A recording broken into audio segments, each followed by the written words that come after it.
안녕하세요. 안녕하세요. 오늘은 저희와 함께 신명기 21장부터 26장까지의 말씀을 함께 살펴보시면 좋을 것 같습니다. 네. 저희가 신명기 말씀을 살펴보면 신명기에 등장하는 율례는 크게 세 개의 범주로 나뉠 수 있다는 걸 배웠잖아요. 네, 그렇습니다. 그러니까 의식법, 민법, 사회법 이렇게 세 가지 법주로 나눌 수 있는데요. 네. 그러니까 여기서 의식법이라 하면 그러니까 제사 의식과 관련된 사항들을 다 정리해 놓은 법이라 할 수 있을 거고요. 그다음 민법은 하나님 그리고 이웃과의 관계, 그러니까 어떻게 하나님께 예배를 드리고 이웃을 사랑할 것인가의 문제에 더 집중된 법이라 할 수 있겠습니다. 그리고 이제 오늘 저희가 살펴보게 될 21장에서 26장까지는 이른바 사회법의 내용을 담고 있는 거잖아요. 그렇죠? 네, 맞습니다. 사회법은 사람들이 사회에서 살면서 구체적으로 겪게 되는 여러 일들을 어떻게 처리할 것인가에 대한 이야기를 해놓은 율례라고 할 수 있겠는데요. 이제 이스라엘 백성이 약속의 땅 가나안으로 들어가기 전에 그 사항들을 정리해 놓은 것으로 보입니다.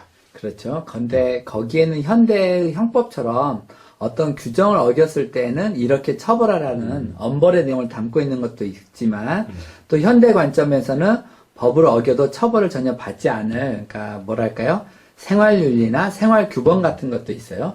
네. 예를 들면 22장 22절은 어떤 남자가 유부녀와 동침한 것이 드러나거든 그 동침한 남자와 그 여자를 둘 다 죽여 이스라엘 중에 악을 제할지니라 라고 나와 있는데요. 이 구절은 현대 형법 조문과 조금 비슷한 모양을 띠고 있습니다. 네. 물론 현재 우리나라에서는 안타깝게도 그 간통죄가 폐지 얼마 전에 됐었죠. 정말 안타까운 사실이긴 한데 아무튼 이런 것과 같이 현대 율법과 그러니까 현대의 법과 형법과 비슷한 모양을 갖고 있는 네. 법들이 있기도 하죠. 네. 또 반면에 22장 1절에는 내 형제의 소나 양이 길 잃은 것을 보거든 못 본 채 하지 말고 너는 반드시 그것들을 끌어다가 내 형제에게 돌릴 것이요 라고 되어 있는데요. 사실 이 대목은 현대에 와서 설령 지키지 않더라도 처벌받지 않는 대목이죠. 네, 그렇습니다. 그러니까 어떤 사람이 만약에 길에 이제 주인을 알 수 있을 것 같은 물건을 떨어져 있는 걸 보았는데 그걸 주인한테 말해주지 않더라도 오늘날은 당연히 처벌을 받지 않고요. 또 어디에 당신 물건으로 보이는 게 있으니까 찾아가세요라고 말해주지 않아도 또 아무 문제가 없고요. 그리고 물론 오늘날은 당연히 이러한 조항도 없지요. 그런데 신명기 22장 1절에서는 그래도 너희는 그렇게 하지 말아라 하고 명령을 하고 있는 거죠. 그러니까 오늘날은 그 사람한테 해를 끼친 일도 없고 또 결국은 그 사람의 양심에 해당하는 문제라고 생각해서 오늘날 법에는 아예 이런 내용은 들어가 있지 않는 것 같습니다.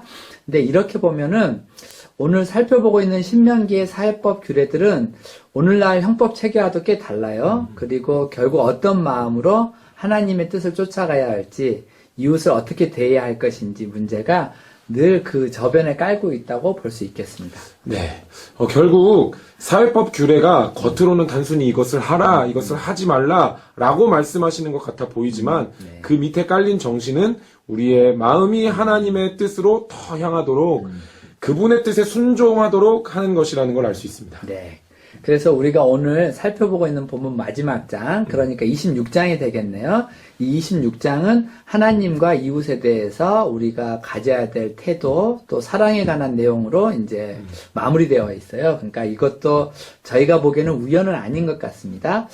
또 좀 더 찬찬히 살펴보면 1절부터 10절까지는 우리가 농사 지으면서 얻게 되는 모든 소산의 만물, 그러니까 첫 소산이죠. 만물을 드리는 제사의식을 아주 자세히 가르쳐주고 있어요. 그러니까 방금 말씀드렸지만 여기서 모든 소산의 만물이라 하면 토지의 첫 소산이기도 하고 또 제일 좋은 것을 의미하기도 할 텐데요. 그러니까 이스라엘 백성이 가나안 땅에 들어가서 얻게 되는 첫 소산을 어떻게 감사의 마음으로 드려야 하는지 또 그때 신앙 고백은 어때야 하는지를 정리해 놓고 있어요.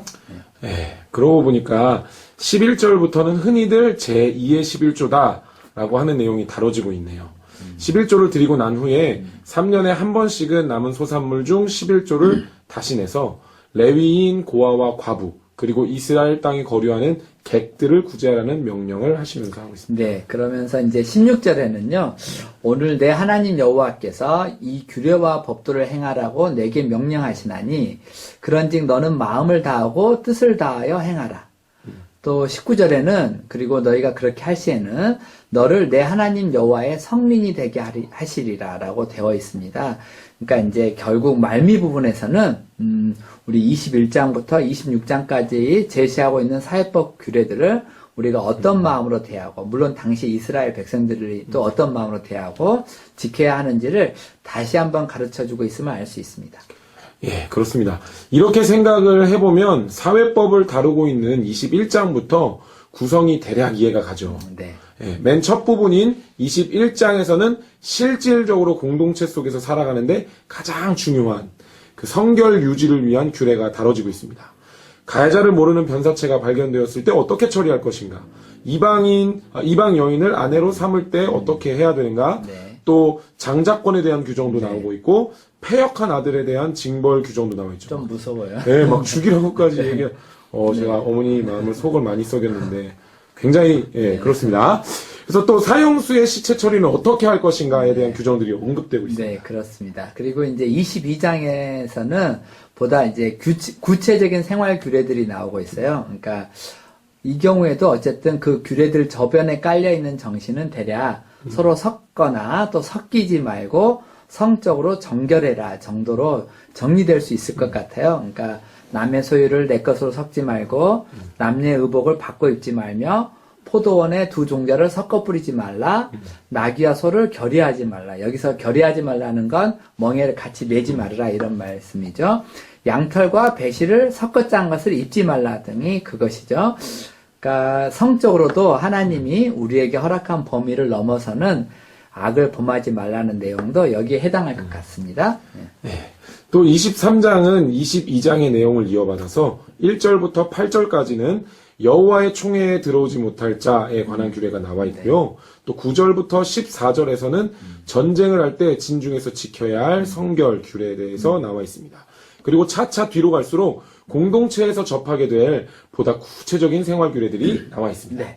원근 전도사님, 그런데 네. 25장 4절에요. 네. 곡식 떠는 소에게 망을 씌우지 말지니라 라고 다소 생뚱맞아 보이는 구절이 들어가 있어요. 그러니까 하나님 말씀에 대해서 저희가 생뚱맞다고 하니까 좀 죄송한 느낌이지만 죄송한 느낌이네요. 그런데 더구나 또 고린도전서 9장 9절에 바울이 이 대목을 인용해서 뭐라고 하고 있냐면요. 모세 율법에 곡식을 밟아 떠는 소에게 망을 씌우지 말라 기록하였으니 하나님께서 어찌 소들을 위하여 염려하심이냐라고 언급을 하고 있어요. 그러니까 뭔가 뜻이 있을 것 같네요. 그렇죠? 네, 네. 맞습니다. 바로 이어지는 고린도전서 9장 10절에서는 이렇게 말씀을 하고 계시거든요. 오로지 우리를 위하여 말씀하심이 아니냐 과연 우리를 위하여 기록된 것이니 밭가는 자는 소망을 가지고 갈며 곡식 떠는 자는 함께 얻을 소망을 가지고 떠는 것이라 라고 말씀하시면서 신명기의 이 구절이 그러니까 소를 위한 구절이기보다는 하나님의 백성을 향해 주신 말씀이다 라고 정리를 해주고 계십니다. 네, 그러니까 곡식 떠는 소에게 망을 씌우지 말지니라. 이 구절은 이제 1차적인 의미는 곡식을 떠느라 수고하는 소가 그 일을 하면서도 좀 뭘 주워 먹을 수 있도록 망을 씌우지 말아라. 이렇게 그런 의미겠지만은 이제 이 구절의 앞뒤 맥락을 살펴보면은 또 그 숨겨진 의미를 따라가 볼 수 있다는 거겠네요. 네. 그 앞뒤 맥락에 있는 내용들을 좀 함께 살펴보시면 1절에서 3절에서는 죄를 지은 자에게 태형을 내리더라도 40대는 넘기지 말라라는 내용이 있고요. 넘어가서 5절부터는 이른바 형사취수법. 그 형이 죽으면 그 형수를 동생들이 물려받으면서 이렇게 그 대를 남기는 것들에 대한 얘기를 하고 있는데 형제 중 한 사람이 먼저 죽었을 때 그의 아내를 맞이해 생계를 책임져 줘야 한다는 내용이 나와 있습니다. 저희가 형수치수법을 좀 착각했던 그런. 그죠? 네. 이게 형수취수법일 것 같은데 형사취수법입니다. 이게 한문으로 살펴보시면 형이 죽었을 때 죽을 사 이렇게 써서 형이 죽었을 때 형수를 취소하는 법이라고 나와 있습니다. 네. 아주 중요한 부분을 또 이렇게 짚어주셨네요. 네. 그 부분을 한번 살펴보시면 설령 죄를 지어 태형에 처해진 자도 하나님이 허락하신 인간으로서 기본적인 존엄을 주기 위해서는 넘지 말아야 할 선이 있다라는 것을 이제 1절부터 3절에서 네. 말씀해 주시는 것이고, 네. 또 남편이 먼저 죽게 된 사람도 형제들에 의해 돌봄을 받아야 한다라는 것을 이제 5절에서 말씀해 주고 계신 것이죠. 네. 그런 면에서 본다면 그 사이에 위치한 이 4절은 그러한 하나님의 마음에 의거해 해석해야 하는 것이 맞는 것 같습니다. 네. 그러니까 정말이지 하나님은 저희가 이 사회법의 규례를 지키면서도 그 속에 담긴 그분의 마음에 집중하기를 원하시는 것 같습니다. 22장 12절에 나와 있는 너희는 너희가 입는 겉옷에 내 귀에 술을 만들지니라 라는 구절도, 그러니까 이스라엘 백성이 구별됨 또 거룩함을 잊지 않도록, 또 말씀 속에 담긴 하나님의 마음을 잊지 않도록 상기시켜주는 장치겠죠. 네. 그런데 어떤 규례는 현대 관점에서 소화하기 힘들어 보이는 것들도 조금 있습니다. 네. 대표적인 것이 마치 남녀 간의 관계에 대해 어떤 이중적인 기준을 가지고 있는 것처럼 보이는 대목인데요. 이를테면 22장에 아내로 맞은 여자가 스스로 처녀임을 증명하지 못하면 돌로 쳐 죽임을 당할 수 있지만, 반면 이를 고소했던 남편의 아버지는 처녀임이 사실로 드러나더라도 죽는 것이 아니라 벌금으로 은 100세겔을 내고 며느리를 맞으면 되는 것으로 나와 있습니다. 조금 차이가 있어 보이죠. 네, 그러게 이건 정말 어려운 테마임이 분명해요. 그러니까 이스라엘에서 악을 제한다는 것을 공동체의 관점에서 생각해 보면, 그러니까 남과 여를 구분을 많이 안 하는 거죠. 그러니까 하나의 우리가 한 공동체의 관점에서 생각을 해보면 하나님이 이제 이런 죄들을 얼마나 싫어하시는지, 또 어떤 마음으로 율법과 규례를 지키기를 원하시는지를 알 수 있어요. 근데 이제 이거를 남녀를 구분해서 여성의 관점에서 생각해 보면 또 쉽지 않아요.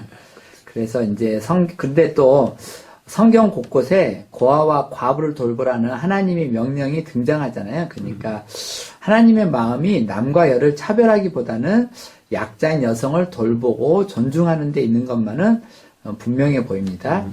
그리고 또 한 가지 이제 저희가 고려해야 될 것이 있는데, 당시에는 여성의 지위가 극도로 낮았잖아요. 그러니까 그래서 이제 그런 문화적 맥락이 있었는데, 근데 이제 이런 문화적 맥락을 이제 제거하고 보면은 요즘의 관점에서 보자면 여성은 꼭 왜 남성한테 돌봄을 받아야 되느냐, 그런 존재냐라는 문제 제기가 이제 나올 수도 있겠어요. 나올 수 있는데, 근데 여하튼 이제 당시의 문화적 맥락을 그러니까 고려하고 보면 하나님의 마음은 차별보다는 존중이 있다. 이거는 명확한 것 같습니다.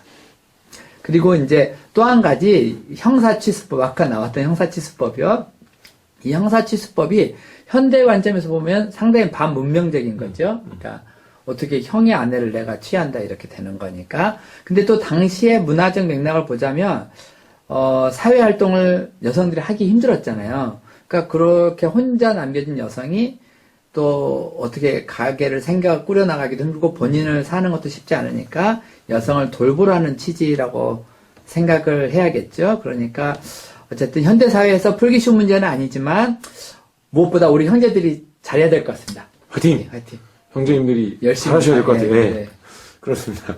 오늘은 신명기 21장부터 26장까지 사회법 규례들을 살펴보았습니다. 무엇보다 그 규정들 속에 흐르는 정신, 하나님의 마음, 또 그분의 뜻과 약속을 저희 마음에 새기며 묵상하시면 아마 묵상이 한층 풍부해질 것으로 생각이 됩니다. 네.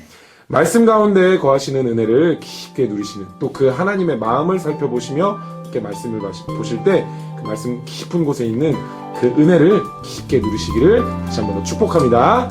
축복합니다.